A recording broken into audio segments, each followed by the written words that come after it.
Hey guys, wanted to pop on here real quick to let you know, excuse me, about RSVPs for Chalk and Talks.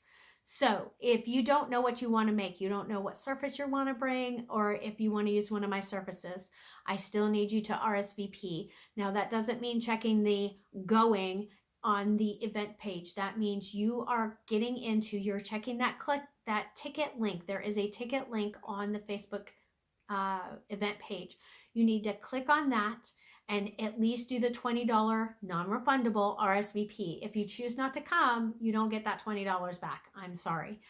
Maybe we can work something out and you use it at a later date. But this is going to help me know what I need to bring, how much stuff I need to bring, whether I need to bring help with me or not. So I really, really, really need you guys to do that RSVP. So that's a big deal. So RSVP, RSVP, RSVP. Let me know you're coming.